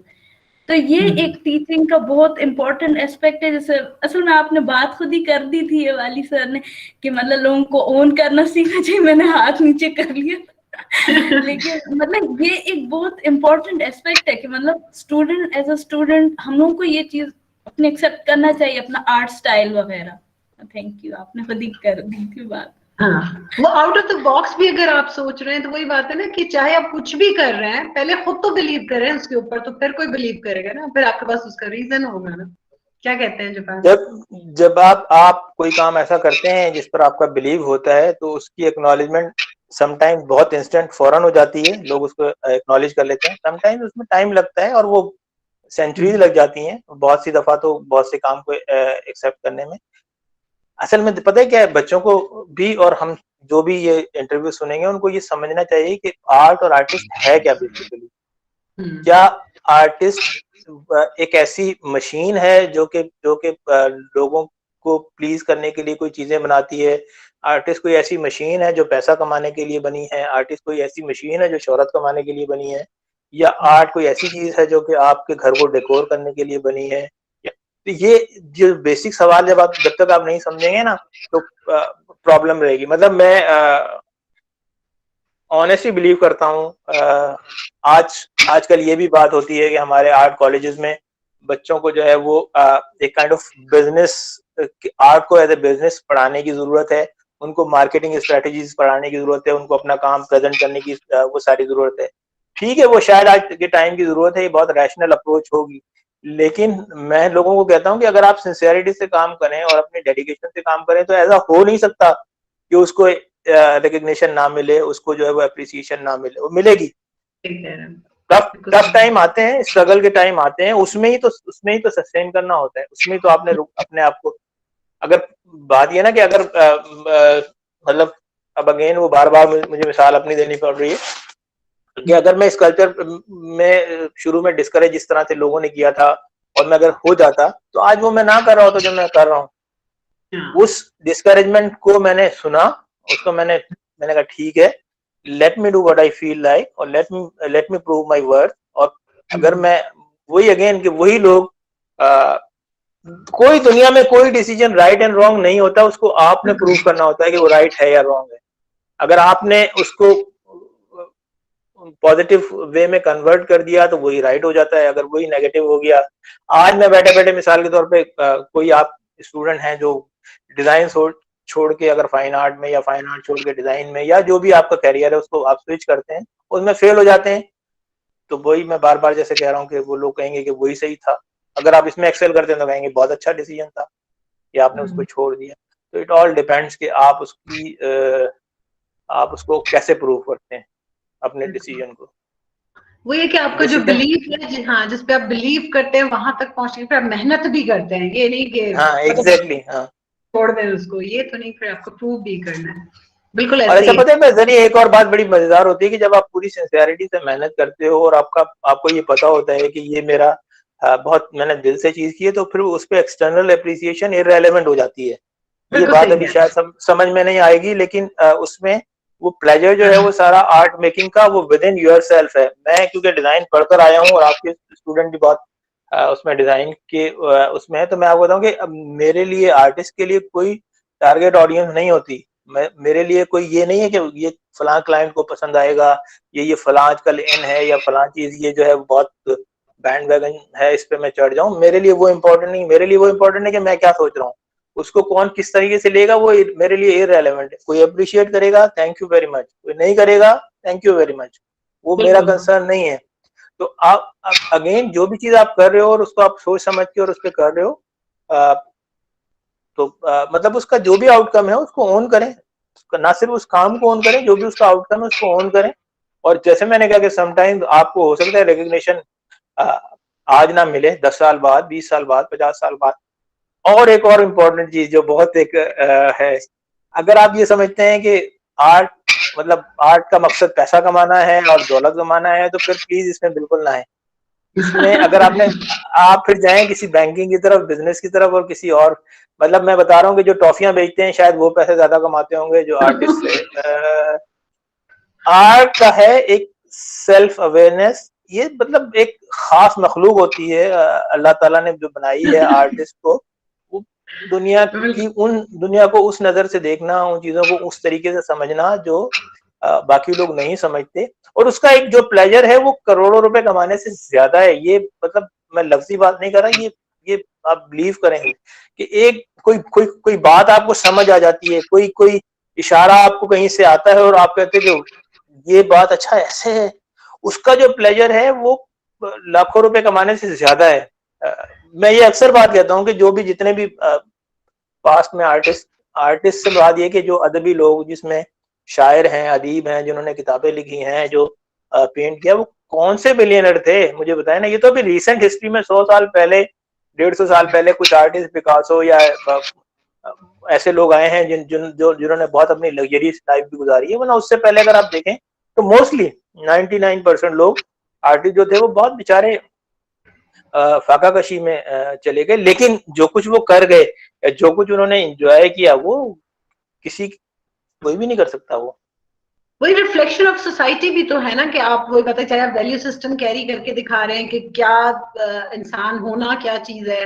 फिर वही कि आप वही पता, हम आर्ट के ऊपर डिस्कशन करते हैं कि क्या है क्या नहीं है, पार्ट ऑफ लाइफ है, जो भी डिस्कशन है, क्रिटिसिजम्स हैं, दुनिया में जो कुछ भी चल रहा है उस पर आपका अपना एक पॉइंट ऑफ व्यू है। वो कई बार फ्यूचरिस्टिक टाइप का भी हो जाता है, बड़ी देर बाद समझ में आती है बात। लेकिन आपने अपनी बात तो कहनी है, इसलिए तो नहीं रुक जाना कि किसी ने कोई सोचेगा कि पागल है इस जमाने में ये बात कर रहा है, लेकिन आप बहुत आगे की बात कर रहे हैं तो जाहिर है कि वो भी चलता है। तो इसलिए ये चीजें इंपॉर्टेंट है। और कोई क्वेश्चन पूछना चाहता है कोई और, या उनसे काम से रिलेटेड कुछ पूछना चाहता है, या कोई भी जनरली कुछ भी चीज पूछना चाहता है तो पूछे। जी जी अच्छा, मैं एक जनी 1 मिनट, एक बच्चों को मैं एक बात बता दूं, वो मैं एक जरा सी फनी बात है, लेकिन मैं हर अपने जब भी मेरी कोई ऐसा मौका मिलता है कि मुझे स्टूडेंट से और उनसे बात करने का मौका मिले, तो मैं उनको कहता हूँ कभी भी अगर आप स्टूडेंट हैं या इवन लाइफ में कभी भी कोई भी सवाल पूछने से हेजिटेट ना करें, चाहे वो आपको कितना ही लगता हो कि ये बहुत स्टूपिड सवाल है। मैं ये कहता हूँ कि आपका स्टूपिड सवाल वो है जो आपने नहीं पूछा। बिल्कुल सही। दोबारा मैं कहता हूँ, आपका स्टूपिड सवाल वो है जो आपने नहीं पूछा, बाकी सारे वैलिड। चलिए जी, हाँ जी, आमना पूछिए, क्या पूछना चाहती हूँ। सर मैंने एक जगह पे पढ़ा था कि आर्टिस्ट जो होता है वो अपने सराउंडिंग से थ्रू अपने अंदर इनोवेशन ला के वो आउटर सराउंडिंग को इनोवेशन करता है, या फिर वो बाहर की चीज़ों से इंस्पिरेशन थ्रू सराउंडिंग लेता है।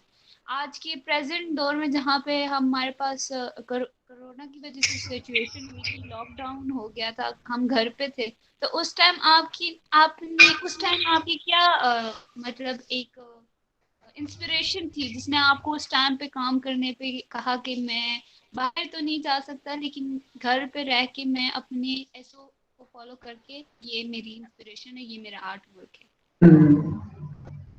वेरी नाइस, बहुत अच्छा सवाल है।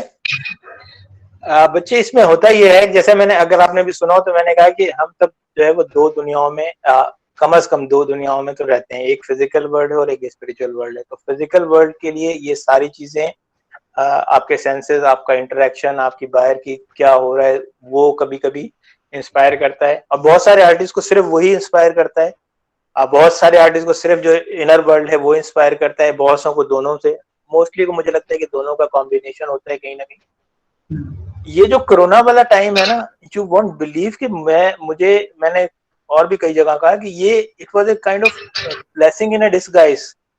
ये एक बड़ा मजेदार सा एक्सपीरियंस हुआ है हमें कि ये एक, ठीक है वो जो भी उसकी नेगेटिव एस्पेक्ट थे वो ठीक थे, लेकिन जिंदगी में शायद बहुत अरसे के बाद हमें अपने बारे में सोचने का, अपने फैमिली के बारे में सोचने का, अपने घर के बारे में सोचने का, हम क्या करते हैं आज, क्योंकि इंफॉर्मेशन बहुत फिंगर टिप्स पर है ना, तो आप दुनिया के कहीं किसी चीज के बारे में भी आपको पता करना है, आपने गूगल पे किया और आपको पता चल गया, तो आपको दुनिया का पता तो है, लेकिन आपके घर में क्या हो रहा है, आपके भाई को क्या प्रॉब्लम है, आपकी बहन को क्या प्रॉब्लम है, या आपको क्या, उसका टाइम नहीं था। तो इस कोरोना ने वो टाइम दिया कि आप अपने बारे में सोचें, अपनी चीजों के बारे में सोचें, अपनी प्रायोरिटीज के बारे में सोचें अपने।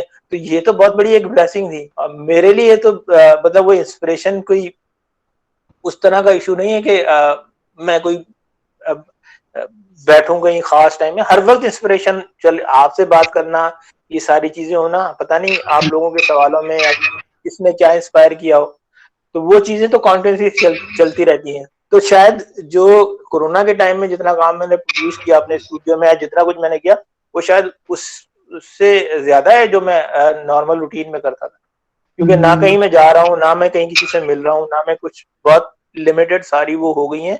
और उसमें आपका एक क्रिएटिव प्रोसेस, आपका एक थिंकिंग प्रोसेस जो है वो और ज्यादा बढ़ जाता है, क्योंकि आप कॉन्स्टेंटली अपनी चीजों के बारे में सोच रहे हैं। और आपका फोकस बजाय कुछ 10,000 चीजें सोचने की, आपका फोकस जो है वो कुछ लिमिटेड चीजों का, तो ये तो एक बड़ी ब्लेसिंग थी मेरे ख्याल में। और कोई क्वेश्चन पूछना चाहता है? मैम मैं एक चीज कहना चाहती थी, सर ने कहा है कि हम लोग आजकल अपनी मतलब वैल्यूज को भूल रहे हैं। तो कल मैंने एक फेसबुक पे एक पोर्ट्रेट देखा, इट वाज सो सिंपल, कुछ लाइंस की, और वो तकरीबन हमारी क्लास की हर लड़की बना सकती है आई बिलीव, बट उसके 14,000 लाइक्स थे। तो मतलब बहुत ज्यादा आजकल फेम की वजह से पीछे भागा जाता है। मतलब मैं हैरान थी कि बाज आर्टिस्ट, मतलब हम भी तो वैसे हैं, हमें तो वो चीज लाइक्स नहीं मिलते, उन्हें तो करते हैं। हाँ जी। ये देखे, ये भी बहुत बहुत बहुत इम्पोर्टेंट चीज है जो इन्होंने पॉइंट आउट की है।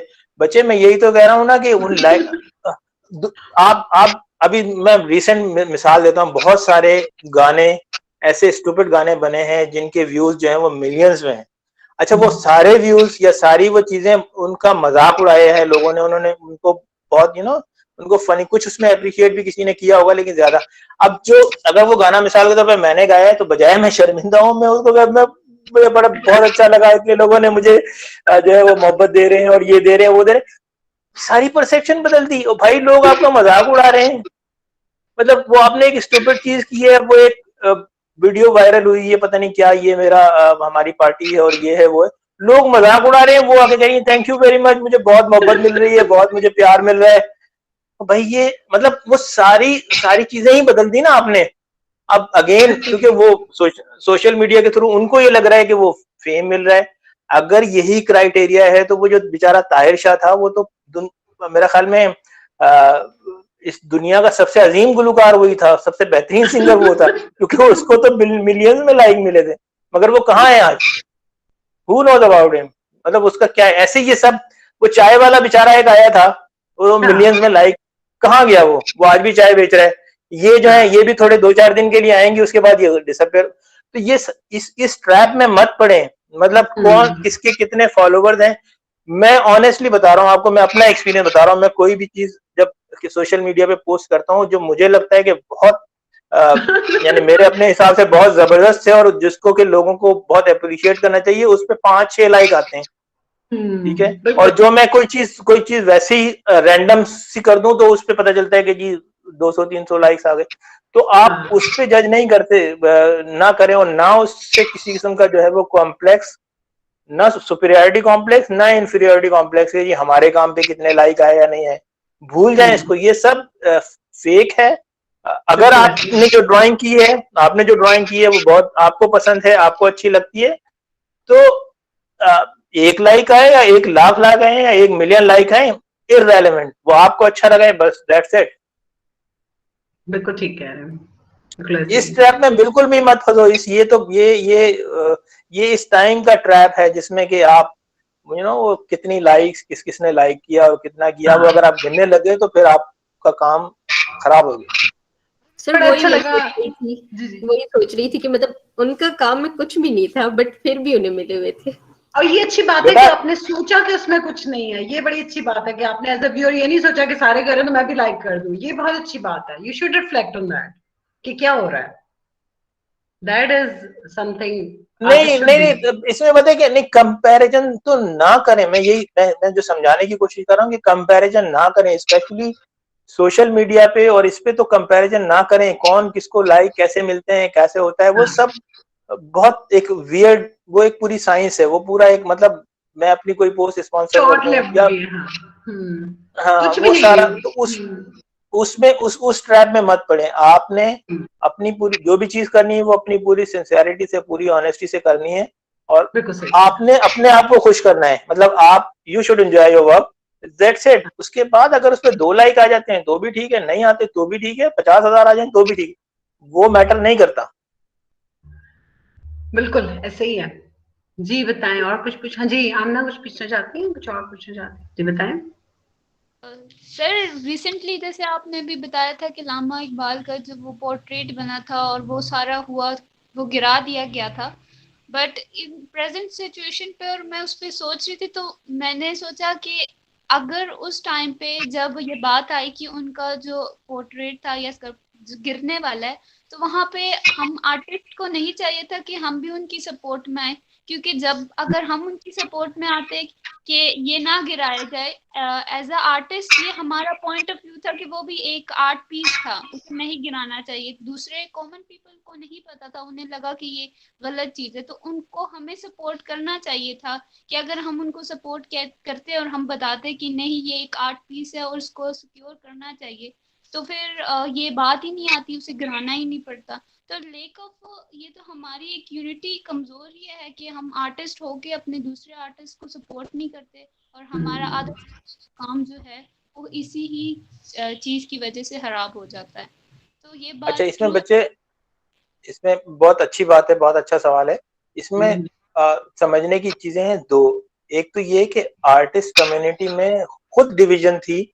बहुत सारे आर्टिस्ट जो कहते हैं अपने आप को आर्टिस्ट हैं, लेकिन वो खुद उसको बहुत उसको क्रिटिसाइज कर रहे थे, बहुत उसको जो है वो सारी पोस्ट इस तरह की लगा रहे थे या कुछ कर रहे थे कि शायद बहुत चंद लोग थे जो सबसे, मैं ऑनेस्टली बता रहा हूँ, मैंने नहीं देखा इधर उधर, लेकिन सबसे पहले जो पॉजिटिव वॉइस रेज की थी वो मैंने ही की थी। उसके बाद बाकी लोगों ने उसमें जो है वो चीजें करना शुरू की। तो वो मेरी कोशिश ये थी कि मैं एजुकेट करूं लोगों को कि भाई आप उसको उस नजर से देखो कि जिस नजर से वो है। आप उसको क्यों माइकल एंजेलो से कंपेयर कर रहे हो, आप उसको क्यों उससे कर रहे हो, ये एक बात तो ये। अच्छा, क्योंकि आर्टिस्ट कम्युनिटी डिवाइडेड थी इसमें ऑलरेडी। अच्छा, दूसरा उसमें एस्पेक्ट ये था कि हम भी आर्टिस्ट कम्युनिटी भी, हम लोगों को भी ये लगता है कि सोशल मीडिया पे कैंपेन चला के और हम एक कोई दो पोस्टर बना के और हम वो चीजें करके शायद हमने अपना हक अदा कर दिया। ऐसा नहीं है, ऐसा नहीं होता। मतलब पोस्टर्स की कैंपेन से कभी भी चीजें नहीं होती। लाहौर में जो लोग थे, जो आर्टिस्ट थे, अगर उन्होंने उसको सीरियस लिया होता, वहां 50-100 आर्टिस्ट जमा हो जाते, उसको ओन करते, कहते नहीं हम इसे डिमोलिश नहीं करने देंगे, हम आपको दूसरा बना देते हैं, तो आई थिंक वो चीजें चेंज हो जाती। लेकिन वो अनफॉर्चुनेटली हम कराची में बैठे हुए हैं, हमसे जो सोशल मीडिया के थ्रू जो कैंपेन हो सकी और जो मुझे सच्ची बात लगी वो मैंने की। बट ये आपका बहुत वैलिड पॉइंट है कि उसे रोका जा सकता था, उसे बचाया जा सकता था अगर आर्टिस्ट कम्युनिटी, बिल्कुल ठीक कह रही है। हाँ, अगर आर्टिस्ट कम्युनिटी यूनाइट होती और वो वहां पे उस स्पॉट पे पहुंच जाते और कहते कि नहीं हम इसे नहीं गिराने देंगे, आपको दूसरा बना देते हैं या कुछ और करते हैं, लेकिन वो नहीं हुआ। आपका जो था ना जवाब, जो आपने जिस तरह कहा एज अ स्कल्प्टर आपने कहा, मतलब आप उसके मतलब समझा जाता है कि एक्सपर्ट हैं और उसमें वो बहुत ही रीअश्योरिंग था, बहुत अच्छा था। लेकिन आप सही कहते हैं डिवाइडेड थे आर्टिस्ट के बारे में, लेकिन बहुत ही अच्छा था कि मतलब एक स्कल्प्टर ये बात कह रहा है, जो एस्टैब्लिश स्कल्प्टर है वो उस पर एतराज नहीं कर रहा, उसको लोग बल्कि कह रहे हैं हाँ, ठीक नहीं कह रहे। लोग मुझे कह रहे थे कि तुम ह्यूमिलिएटेड फील नहीं कर रहे कि इतना बुरा बनाया। मैंने कहा मैं तो क्यों ह्यूमिलिएटेड फील, मैं तो प्राउड फील कर रहा हूँ। वो अगर मुझे पता चल जाए कि वो प्रोफेशनल ने बनाया है, तो मैं उस, मतलब मुझे ये बताओ कि मुझसे बेहतर कौन क्रिटिसाइज कर सकता है उस स्कल्पचर को। मतलब मैं उसके बखेरे उड़ा दूं, लेकिन वो प्रोफेशनल ने किया ही नहीं है भाई। वो और मैंने उसमें इंटरव्यू में भी कहा कि अगर कोई बच्चा या कोई मेरे स्टूडियो का हेल्पर है, उसने मेरा पोर्ट्रेट बना के दिया है, मैं उसे प्राउडली अपने वॉल पे शेयर करता हूँ। मैं उसमें ये थोड़ी क्या देखता हूँ कि मेरी शक्ल मिल रही है नहीं मिल रही है, एनाटॉमी कितनी अच्छी है नहीं है। मैं उसके जेस्चर को देखता हूँ कि उसने वो एक एफर्ट की और वो बहुत अच्छा, मतलब मुझे लगा, मैंने उसको शेयर किया कि ये देखें, ये मेरे स्टूडियो हेल्पर ने जो है मेरा पोर्ट्रेट बनाया है और वो बहुत अच्छा बनाया हुआ था। तो अगेन बात ये है ना कि 2-3 लेवल्स पर काम करने की जरूरत है। आर्ट के बारे में पहले तो हम खुद आर्टिस्ट कम्युनिटी एजुकेट को, अपने आप को एजुकेट करें, और फिर ये कि दूसरों को भी एजुकेट करें कि भाई चीजें किस तरह से, चीजों पे रिएक्शन देना चाहिए या देने की जरूरत होती है। ये बहुत एक ट्रेजिक और बहुत सैड इंसिडेंट था जिसका मुझे बहुत दुख है। बिल्कुल सही कह रहे हैं। ये बाकी बहुत ट्रैजिक इंसिडेंट था और बहुत शर्मिंदगी हमारे लिए एज ए आर्टिस्ट कम्युनिटी के, इसके ऊपर स्टैंड नहीं ले रहे और सही तरीके से इसमें खुद डिवाइडेड है। जबकि वही बात है कि आर्ट की डिबेट हमेशा रहती है, और मेरे ख्याल में तो ये भी डिबेट है कि नाइविटी जो होती है और जिसमें आप कोई काम करते हैं जहाँ से आपने लर्न नहीं है किसी खास इंस्टीट्यूशन से, वो एक अलग स्कूल ऑफ थॉट है, उसको आप पूरा रिजेक्ट कर रहे हैं वही कमर्शियल एस्पेक्ट की वजह से या जिस वजह से भी कि आप उसको डिनाई कर रहे हैं कि आर्ट फॉर्म ही नहीं है। तो आप सिर्फ इस वजह से कर रहे हैं क्योंकि आप स्कूल ऑफ थॉट को नहीं मान रहे हैं। बात ये भी तो है ना। बिल्कुल बिल्कुल। कोई और क्वेश्चन पूछना चाहते हैं? इससे रिलेटेड, वरना हम सर का स्टूडियो थोड़ा सा देख लेते हैं जहाँ पे वो स्कल्पचर करते हैं, और किस तरह की एनवायरनमेंट है जिसमें जो है उनका प्रॉपर स्टूडियो है जो उन्होंने सेट किया हुआ है। देख लें उसको। Yes ma'am. हाँ दिखा दें, आप हमें थोड़ा सा दिखा दें एक व्यू की कैसे है।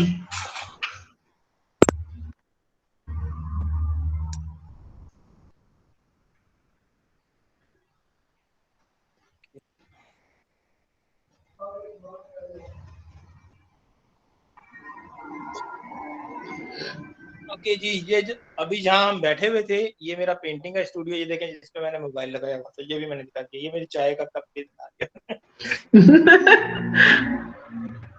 अच्छा, ये एक थोड़ा सा नीट एंड क्लीन कमरा है। ये एक पोस्टर मेरी पुरानी एग्जीबिशन का लगा हुआ है, इसमें अलमारियों में किताबें, मेरी कैटलॉग वगैरह। ये एक स्कल्पचर जो बहुत 2000 में मैंने बनाया था किसी का, वो यहाँ पे रखा हुआ है। कुछ ये सारा ज्यादा फास्ट तो नहीं चल रहा है, ये सही है। सही है, तो देखिए कितना ऑर्गेनाइज्ड है जहाँ पे वो काम कर रहे हैं।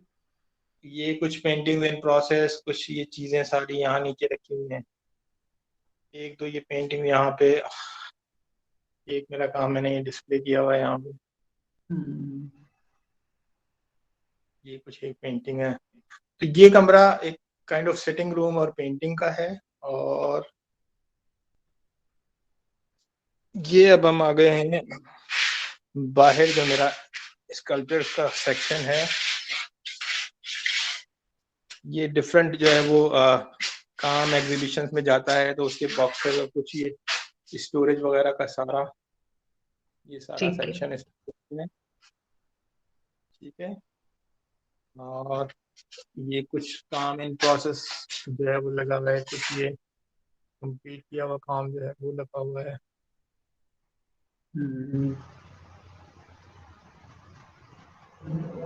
ये बहुत सारे टूल्स जो है वर्किंग स्पेस मेरी, ये सारे यहाँ पे टूल और सारी चीजें कुछ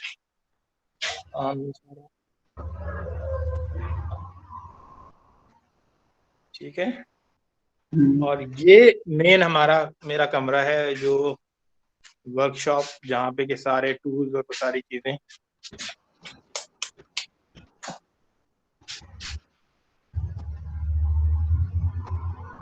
जबरदस्त।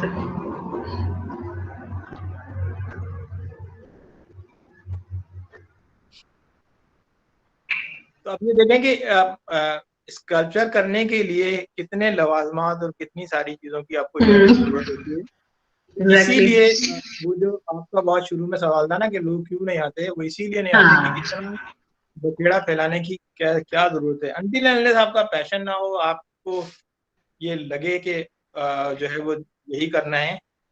अब ये खाली प्लेयर की आप देखें ना कितनी जो है वो टूल्स कितने ज्यादा वेरिएशन है सब में, इतनी ज्यादा।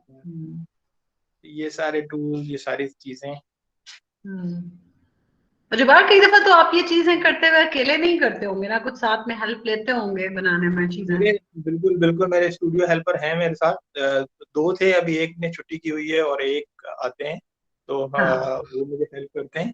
और अगर कोई बड़ा प्रोजेक्ट हो या कोई चीज ऐसी हो जिसमें कि मुझे ज्यादा लोगों की जरूरत हो, तो फिर मैं लोगों को बुला लेता हूँ कि भाई मुझे आके जरा हेल्प करो। ये सारा सिलसिला है। ठीक है, बिल्कुल। ये सिर्फ सो वेल ऑर्गेनाइज्ड। ये सारा नीचे का पोर्शन है जिसमें कि मेरी वर्किंग स्पेस है। इससे ऊपर वाला फ्लोर है वो सॉर्ट ऑफ थोड़ी गैलरी सी मैंने बनाई है, जिसमें काम अपना जो अपनी कलेक्शन के लिए हर एग्जीबिशन से डिस्प्ले बचा हुआ जो है वो मैंने डिस्प्ले किया हुआ वहाँ पे।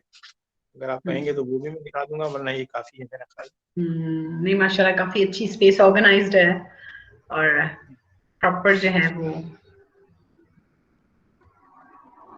ठीक है, थैंक यू सो मच। ये अच्छा रहा बच्चों के लिए। स्टूडियो विजिट तो नहीं कर सकते थे, लेकिन ऑनलाइन आपने दिखा दिया हमें। बिल्कुल ऐसे ही है।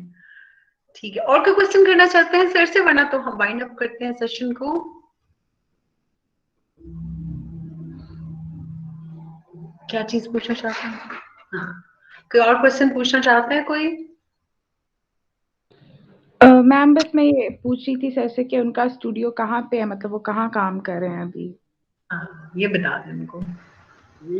मैं कराची में बेस्ड हूँ काफी। अब तो मैं कराची आई अपने आप को कहता हूँ, 20-22 साल हो गए मुझे। और ये मेरा है जो स्टूडियो और घर एक ही जगह पर है। डिफेंस व्यू के नाम से एक जगह है, मेन डिफेंस के काफी करीब। और यहाँ का लैंडमार्क जो है इकरा यूनिवर्सिटी, एक बहुत अच्छा। मेरे घर के बिल्कुल 2 घर के बाद ही वो यूनिवर्सिटी है।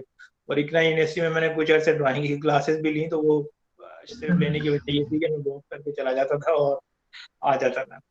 हाँ, सर ने Indus valley school of art and architecture में भी पढ़ाया हुआ है काफी ईयर से, और विजिटिंग फैकल्टी के तौर पे, इसलिए उनका इंटरेक्शन है स्टूडेंट्स के साथ। बिल्कुल 10 साल मेरा वहाँ पे मैंने तकरीबन पढ़ाया, but now I am a full time studio artist. So अब मैं कहीं नहीं जॉब कर रहा और सिर्फ अपना ब्रेड एंड बटर और अपना सारा कुछ अपने आर्ट से और आपके कोई है ऐसे स्टूडेंट जो कि खुद से इंडिविजुअली कुछ सीखने आते हो, या अलग से कोई इंटरेस्ट रखता हो आर्ट में, और वो अलग से आपके स्टूडेंट्स हो? कोई ऐसा है वो जो उस्तादी शागिर्दी का कोई रिश्ता या कोई इस तरह की कोई चीज चल रही है या नहीं? वो जरूरी है। कराची में बहुत मुश्किल है लोग, क्योंकि बच्चे सारे अपने वो ऑक्युपाइड हैं। इंटीरियर में जो मेरा मेट्रो खास है, वहाँ मैंने एक सेटअप किया है थोड़ा, तो वहाँ चीजें मैं कुछ प्लान कर रहा हूँ। वहाँ 1-2 लोग मैंने फुल टाइम रखे हुए हैं जो काम भी अपना भी करते हैं। और कुछ यहाँ पे भी ये मेरा स्टूडियो बिल्कुल ओपन है, और मेरा फोन नंबर भी मैंने पब्लिक किया हुआ है, जो एक तो लोग कांटेक्ट करते हैं, और जिसने आना होता है कोई और ऑब्वियसली जिसने कोई काम वगैरह देखना हो वो आ जाते हैं, वरना स्टूडेंट्स के लिए ओपन है। जिस टाइम आए ग्रुप बना के इंडिविजुअली वो आ जाएं और आके चीजें देखना चाहें, या मतलब अब तो क्योंकि सोशल मीडिया के थ्रू अगर किसी ने कोई पूछना है, कोई बात किसी ने कोई डिस्कस करनी है, कोई टेक्निकल प्रॉब्लम है, कोई कॉन्सेप्चुअल प्रॉब्लम है, तो अब वो स्टूडेंट जो है वो एक क्लास से हट के जो 30-35 होते थे, अब वो एक पूरा जो है इंटरनेशनल गैल है, नेशनल गैल है, ग्लोबल गैल है, वो हो गया। तो मुझे बड़ा अच्छा लगता है लोग बड़े गुजरात यूनिवर्सिटी से और पता नहीं मुल्तान से, लाहौर से और इंटीरियर से वो कांटेक्ट करते हैं कि हमें ये मसला है सर, ये तो मुझसे जो हेल्प हो सकती है। वेरी नाइस, ये बहुत अच्छा। मुझे एक क्वेश्चन तो और पूछना था कि आजकल कोविड में काफी लोगों ने कहा, आर्टिस्ट ने भी, बाकियों ने, कि आजकल जो लोग लर्न करते हैं यूनिवर्सिटीज में, तो जिनका ये स्टूडियो बेस्ड टाइप की चीज होती है, जैसे हमारी तो ऑनलाइन टीचिंग होती है, हम बहुत सी चीजें जैसे वीडियो मेकिंग सिखा रहे हैं या एनिमेशन कुछ और, तो चले हम ऑनलाइन कर सकते हैं। स्कल्पचर जो है वो सिखाया जा सकता है ऑनलाइन? ये लोगों के लिए अब डिफिकल्टी हो रही है, बाकी अब मुश्किल हो जाएगा इस टाइम के ऊपर सीखना, क्योंकि प्रैक्टिकली करना नहीं पॉसिबल। तो क्या है इसका? आर्ट से रिलेटेड मोस्टली फील्ड, चाहे वो पेंटिंग हो, चाहे वो स्कल्पचर हो, चाहे वो मिनिएचर हो, चाहे वो प्रिंट मेकिंग, जो बेसिक हमारी 3-4 हैं, कोई भी आप ऑनलाइन नहीं सिखा सकते। उसकी वजह ये है कि ये स्टूडियो प्रैक्टिस की बात है, ये स्टूडियो में काम करने की बात है, काम करते हुए देख के सीखने की बात है। ये जरूरी नहीं होता कि आप अपने टीचर से ही सीखें, आप अपने साथ के अपने दूसरे लोगों के से भी सीखते हैं। यानी अगर किसी की ड्राइंग अच्छी है तो आप उसे सीख रहे होते हैं, कोई बातचीत में सीख रहे होते हैं, बिहेवियर सीख रहे होते हैं। ये तो ऑनलाइन करके इन्होंने एक काइंड ऑफ फॉर्मेलिटी ही वो पूरी कर रहे हैं, तो उसमें आई डोंट थिंक कि कोई इतना फायदा है। लेकिन क्योंकि वो सारी अब सिचुएशन ऐसी है कि उसमें और कोई चॉइस नहीं है। But otherwise art studio practice वाली कोई भी चीज ऑनलाइन कैसे आप कर सकते हैं? मतलब मैं कैसे किसी को स्कल्पचर सिखा सकता हूँ? अच्छा, अभी एक बड़ी इंटरेस्टिंग बात हुई, आपके और हमारे कॉमन दोस्त हैं, उन्होंने एक मेरा काम कल इंस्टॉल किया है, तो उनको मैंने ऑनलाइन इंस्टॉल तो करा दिया काम अपना, ये ऐसे लगाना है, ऐसे लगाना है, यहाँ लगाना है, पर स्कल्पचर बनाया नहीं सकता। बिल्कुल सही है ये टेक्निक सब, जैसे वो मोल्डिंग कास्टिंग, वो जब तक आप सामने ना करें कैसे करेंगे, सही बात नहीं कर सकता। बिल्कुल सही कह रहे हैं। ठीक है, thank you so much Jabbar, आपने हमें इतना टाइम दिया और बच्चों के लिए बहुत इंफॉर्मेटिव था वो पूरा प्रोसीजर। फिर वही बात है कि आप उससे और बहुत कुछ लर्न करते हैं, you are not just learning about techniques और वो बाकी जो आइडियाज, आप जो वैल्यू सिस्टम की बात की है, बाकी के एज ए ह्यूमन जिस तरीके से हम एक दूसरे से कांटेक्ट करते हैं, सोशली हम एंगेज करते हैं, और बहुत सी चीजें जो हैं वो मैटर करती हैं, फिर उसी से आगे आइडियाज आते हैं जो भी होता है। तो वो आप जो है लिमिटेड थॉट के साथ ना चलें, सिर्फ क्लास में आप टेक्निक्स और ये सीखने नहीं आते, आप बहुत सी और एक्सपोजर लेने आते हैं कि ह्यूमन वैल्यूज क्या होती हैं, या इमोशंस क्या होते हैं, ये बाकी चीजें और बाकी डिबेट्स क्या हो सकती हैं, आप सोशली कैसे कंट्रीब्यूट कर सकते हैं, तो वो उसमें आपकी बहुत अच्छी कंट्रीब्यूशन उसमें भी है। तो वो एक आखिरी बात में, हेलो जी बताएं। एक आखिरी बात मैं आपके स्टूडेंट्स को कहना चाहता हूँ, वो ये कि अगर आपको ये लगता है कि आप कुछ किताबें पढ़ के किसी यूनिवर्सिटी में जाके आर्टिस्ट बन जाएंगे तो प्लीज भूल जाएं इस बात। आर्ट किताबों से नहीं मिलता, आर्ट के लिए you have to study life. और मैं ये हमेशा कहता हूँ कि ये सारे LIFE कैपिटल वर्ड में, लाइफ इन्वर्टेड कॉमास में, ये आपको दुनिया की हर चीज के बारे में, यानी आप इतने एक काइंड ऑफ सेंसिटिव कह लें या इतने अवेयर हों कि क्या हो रहा है और वो क्यों हो रहा है और चीजें कैसे, और ऑब्वियसली सब कुछ तो आप नहीं कर सकते, लेकिन जो कुछ भी आपके इर्द गिर्द हो रहा है, जिस भी सर्कमस्टांसेस में आप रह रहे हो, उससे आप फुली अवेयर हो चीजों के बारे में। और अगेन एक अगर आपको कोई स्पिरिचुअल कनेक्शन है, स्पिरिचुअल आपकी कोई वो है, तो आपको वो भी चीजें वो भी ब्लेसिंग्स आपको मिलती हैं, और फिर वही सारी आपके काम में ऑनेस्टी के साथ अगर आएंगी। अब अगेन आप पोस्टर बना रहे हैं, आप कैंपेन्स बना रहे हैं, आप चाहे कुछ भी कर रहे हैं, अगर उसमें वो मार्जिन आपको मिल जाता है अपनी बात कहने का, तो आप ट्रस्ट करेंगे वो उसकी एक्नॉलेजमेंट आपको मिलेगी, उसको एप्रिसिएशन आपको मिलेगी। वो देर सवेर हो सकती है लेकिन वो मिलेगी जरूर। सिंसियरिटी और ऑनेस्टी से काम किया हुआ कभी भी रायगा नहीं जाता। बिल्कुल ऐसे। बहुत शुक्रिया अब्दुल जब्बार, थैंक यू, आपने इतना टाइम निकाला हमारे लिए। तो इंशाल्लाह फिर कभी हुआ तो आपके साथ रखेंगे सेशन को। जरूर any thank you time. Sir. आपका बहुत शुक्रिया, वेलकम। आपका बहुत शुक्रिया इनवाइट करने का, और अच्छा लगा गपशप करके काफी अरसे के बाद। तो स्टूडेंट्स को ये बता दें, बताइए, स्टूडेंट्स को ये बता दें कि वो अगर उनकी कोई क्वेरीज हो, अगर कोई उनको अभी नहीं पूछना चाहते, बाद में कुछ करना चाहते हैं, तो वो उस पे फेसबुक पे या उस पे जाके मुझे मैसेज करें, नंबर वगैरह ले लें, और फिर हाँ डायरेक्ट कोई मसला नहीं। बिल्कुल पूछ सकते हैं, बिल्कुल आप। और जब भी आपकी कोई एग्जीबिशन हो इस्लामाबाद में तो हमें जरूर बताइए ताकि हम विजिट करें, जब भी जरूर हो सके तो जरूर करेंगे। ठीक है, ओके जी, बहुत शुक्रिया, बहुत शुक्रिया। Okay ji, thank you so much. अल्लाह हाफिज़ एवरीबॉडी।